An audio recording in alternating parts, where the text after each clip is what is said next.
Hello, everybody, and welcome to the next Meet the Team. We're here still on the MS Fram.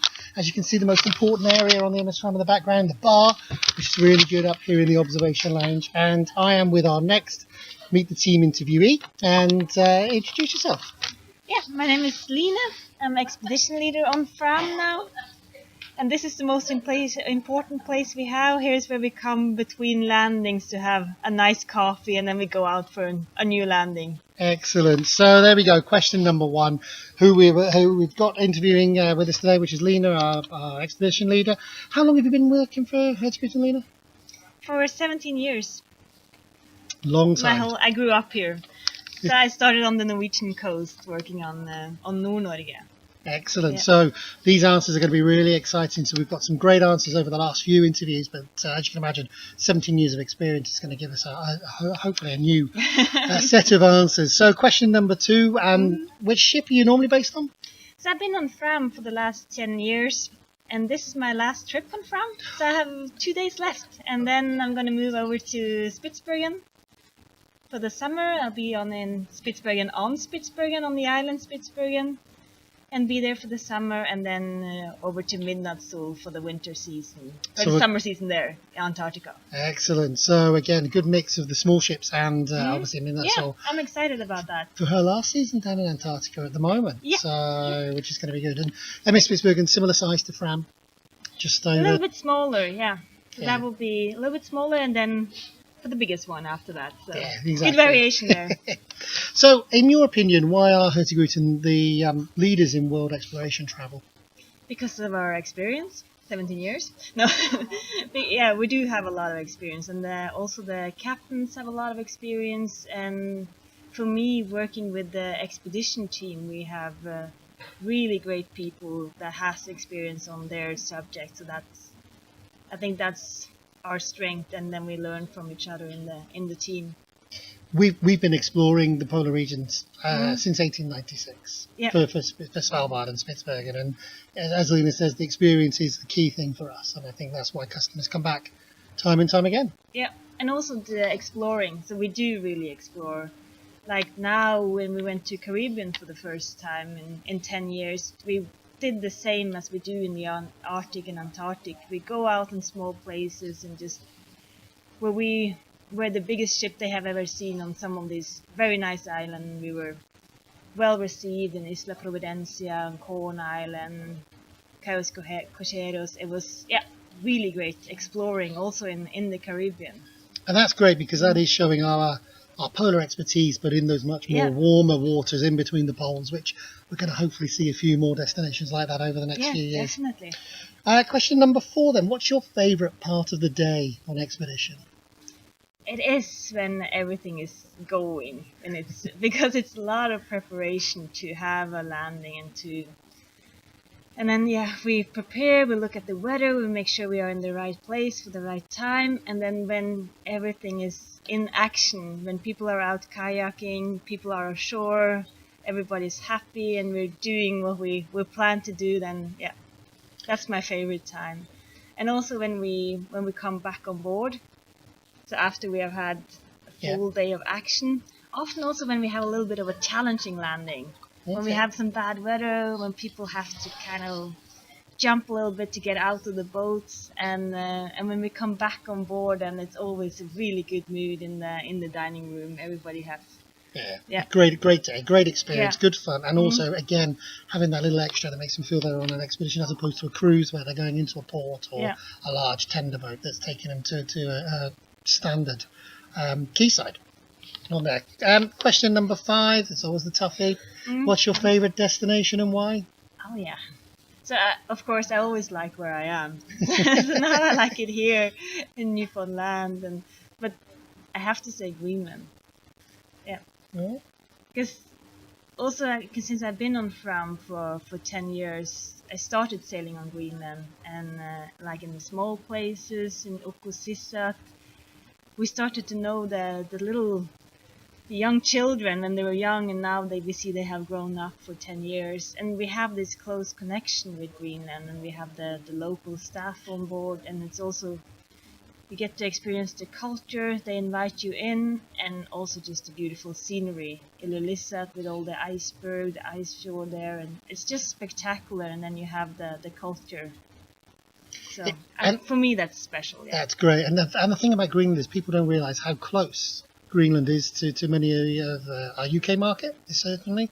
And getting to and from is very easy via the Copenhagen charters into Kangerlussuaq, or even if you're joining in Reykjavik and then coming up the southwest corner. So I'm pleased you said Greenland, because it often gets overlooked, and I equally enjoyed Greenland when I was on there, and I went after Antarctica, and it's a totally different type of trip. Yeah. But it was on a par with the excitement of the destination, and meeting the local communities and being invited in for coffee. It's very special. Yeah, and of course you have to mention Antarctica, because it's just, it can't be described, and I hope everybody have a chance to experience Antarctica. It is. Yeah. Question number 6 then. What animal do you look forward to seeing on the expeditions? The walrus. Wow, okay. With their tusks, and they're just beautiful animals, fascinating. And also I do look forward always to see the wieners when we get to South Georgia, and you have all these elephant seals. That's the young elephant seal pups, and they're amazing. They have these big eyes, and they just lay around on the beach, and you kind of have to walk around them, make sure you keep a good distance, because they're not going to move. Excellent, good stuff. So when you're getting ready to leave for your next expedition trip, what's that one thing that you can't live without? That first thing that goes in the case? The only thing is binoculars, I think. And a good hat, good gloves, but binoculars, I would say, is the most important for all destinations, and especially Svalbard. If you come up there, we need to be able to spot the polar bears. And this is actually becoming a bit of a recurring answer here. Everybody's saying the binoculars. It is the binoculars. Such an important part of the expedition pack. Yeah. You can borrow them and buy them on board as well, but if you bring your own, then it's much better. And as we've said before, always remember to try them on and practice with them. Yeah. Because I think that's key, because everything moves very quickly. I think for all guides, it's the most expensive piece of equipment we have. That, and for some, the cameras. Yeah, definitely. So question number 8, what's that one moment on one of the Hed's Green expedition voyages that stands out, that memory that you'll never forget? I had, when we were coming into going into Antarctic Sound in Antarctica, we met early in the morning. This was 4 o'clock in the morning, and the chief officer called me and said, we have orcas around. And then it shows that this orca is actually hunting a minke whale. So we were watching this for half an hour, the orca trying to hunt down the minke whale, and in the end they actually succeeded. So it was pretty spectacular to be able to watch this. It's a bit morbid, of course, but this is nature, and it was so amazing just to be there and see this. That's it, it's a circle of life at the end of the day. And 4 in the morning, did you get all the guests up? Yeah, of course. Oh, wow, yeah. Okay, so you can imagine everyone's excitement and then getting up for back to bed or early breakfast. And that's a great way to start an expedition day. Question number 9 then. So what's your top tip for having the best time whilst you're on an expedition voyage? To be flexible. I think to take the opportunities that come. If you come on an expedition and you expect to have a set schedule, that you want to know exactly what you're going to do for the whole day, of course we plan. So we plan what we're going to do for the whole day, but that's never how it works out. So if we have whale encounters, we will stop for them. So it's just to be flexible and just go with that flow. If we have a nice day, we just might put out the boats and go cruising with the boats.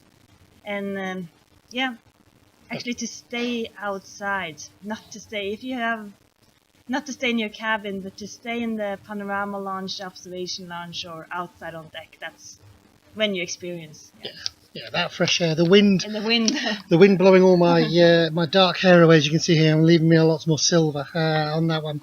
And finally, question number 10, where in the world would you like to see Hurtigruten sailing next?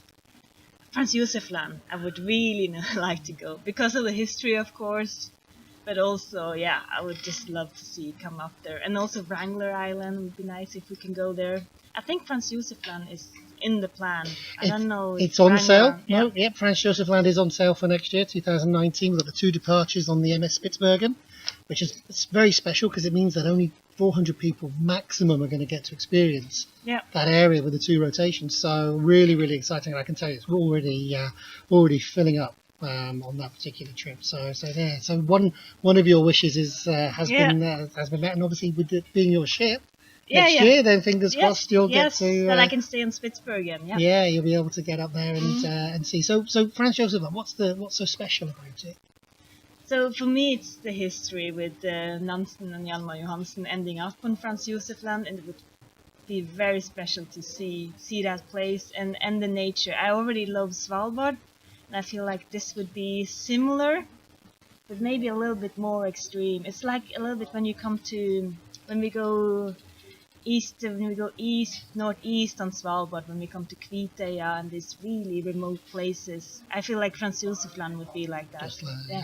Yeah, totally unique, which is going to be great. So thank you very much, Lena, for these 10 questions. As you're soon learning from all these interviews now, we're getting very different answers across the 10 questions, and there's 1 or 2 that are very similar. Binoculars, they keep popping up. So you need to bring binoculars. Thank you very much once again. Thank you.